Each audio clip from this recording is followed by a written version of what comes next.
পুনরুত্থানকালের চতুর্থ সপ্তাহ বৃহস্পতিবার।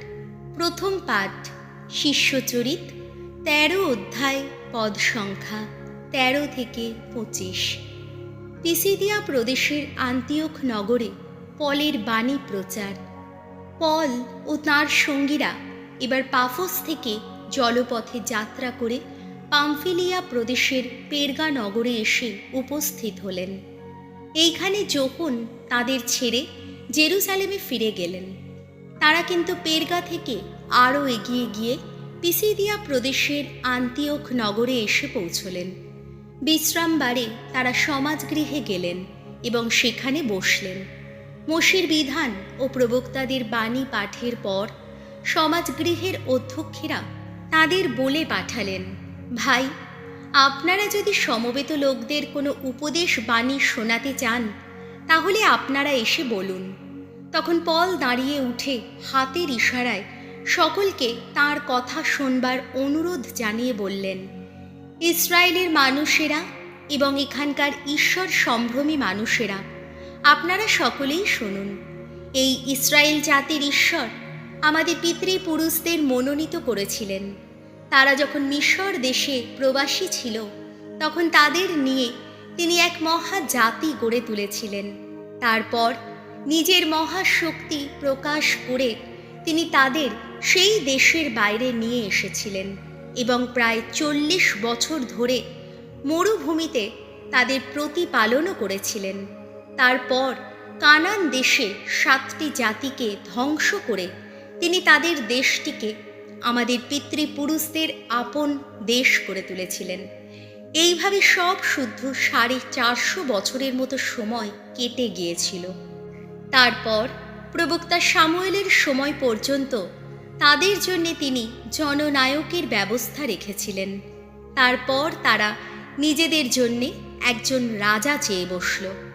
ঈশ্বর তখন বেঞ্জামিন গোষ্ঠীর কিশ নামে একজন লোকের ছেলে শৌলকে তাদের রাজা করে দিলেন। এইভাবে ৪০ বছর কেটে গেল।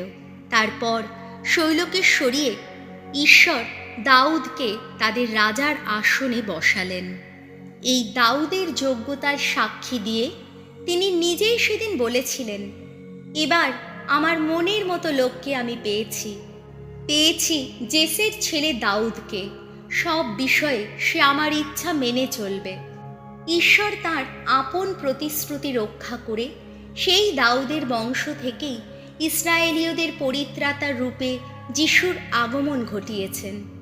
এরই আগমনের অগ্রদূত হয়ে যখন ইসরায়েল জাতির সকলের কাছে এমন এক দীক্ষা স্নানের কথা প্রচার করে গেছেন, যে দীক্ষা স্নানে ব্যক্ত হয় মানুষের মনের পরিবর্তন। শুধু তাই নয়, জীবনযাত্রার শেষ পর্যায়ে যখন এ কথাও বলেছেন, আমাকে তোমরা যে লোক বলে মনে করছো আমি সেই লোক নই, কিন্তু জেনে রাখো আমার পরে এমনই একজন আসছেন যার পায়ের জুতো খুলে দেবার যোগ্য আমি নই। প্রভুর বাণী। শাম সঙ্গীত ধুয়ো। হে ভগবান, চিরদিন আমি গেয়ে যাব তোমার করুণা গাথা। ওগো ভগবান, তোমার করুণা গাথা চিরদিন গেয়ে যাব আমি। কত যে বিশ্বস্ত তুমি, সেই কথা বলে যাব যুগে যুগান্তরে। আমি তো সকলকে বলি, চিরস্থায়ী করুণা তোমার, স্বর্গলোকে স্থিতমূল বিশ্বস্ততা তোমার। ধুয়ো। হে ভগবান, চিরদিন আমি গেয়ে যাব তোমার করুণা গাথা।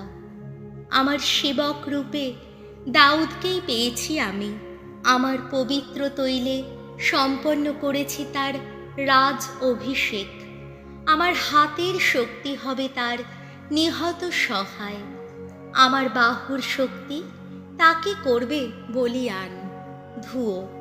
হে ভগবান, চিরদিন আমি গেয়ে যাব তোমার করুণা গাথা।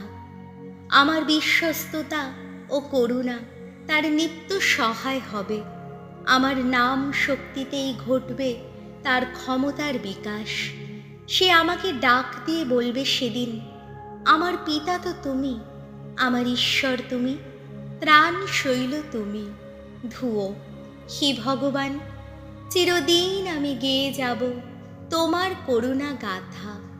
বাণী বন্দনা। জয় মৃত্যুঞ্জয়, জয় তোমারই জয়। হে যীশুখ্রিস্ট, মহাসত্যের পরম সাক্ষী তুমি, যত মৃতজনের মধ্য থেকে প্রথম উত্থিত তুমি, আমাদের প্রতি তুমি কত প্রেমময়। তুমি মুছিয়ে দিয়েছ নিজের রক্ত দিয়ে আমাদের যত পাপ। জয় মৃত্যুঞ্জয়, জয় তোমারই জয়। যোহন রচিত মঙ্গল সমাচার, 13 অধ্যায়, পদ সংখ্যা 16 থেকে 20। তোমাদেরও পরস্পরের পা ধুয়ে দেওয়া উচিত।